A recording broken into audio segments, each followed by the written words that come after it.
যাতে অতি সত্বর দিয়ে দেন সরকার। কারণ আমরা আজকে যে আমরা এসেছি, আজকেও আমাদের অনেক কষ্ট হয়েছে আসতে, আমাদেরও সংসার আছে, আমাদেরও মা বাবা আছে বলে আমরা যে সময় নিয়ে আসছি, আমাদের সময়ের মূল্যটা অন্তত দিন আপনারা। আমরা সবাই আপনাদের কাছে এটা অনুরোধ করছি, এই যে সময়টা আমাদেরও তো সময় নষ্ট হচ্ছে। আসলে বেকারত্ব জিনিসটা বেকাররাই ভালো বোঝে।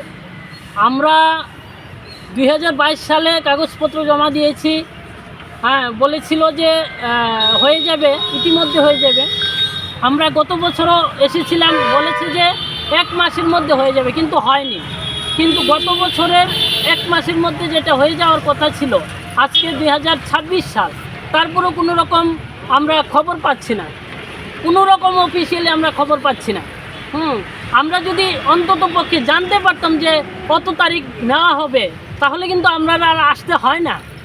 ফলে আমরা কোনো জায়গা থেকে, কোনো অথরিটির থেকে আমরা এরকম একটা আশ্বাস বা এরকম একটা খবর পাচ্ছি না বলেই আমরা বারবার আসছি। আমাদেরও সময় নষ্ট হচ্ছে। আমাদের কিন্তু ইচ্ছে নেই যে আমরা এখানে এসে রাস্তায় বসে থাকব। হ্যাঁ, আমরাও পড়াশোনা করেছি। ফলে আপনাদের কাছে, আপনাদের মাধ্যমে সরকারের কাছে একটা এপিল, সরকার যেন আমাদের এই সময়ের মূল্যটা অন্তত দেন। আমাদেরও ঘরে বৃদ্ধ মা বাবা ভাই বোন আছে, আমাদের কাজকর্মও আছে, ফলে আমাদের তো সংসারটা চলতে হয়। ফলে কাজকর্ম ফেলে দিয়ে আজকে এখানে আসছি, আমাদের অন্তত সময়ের মূল্যটা দিন, এই আমাদের বক্তব্য।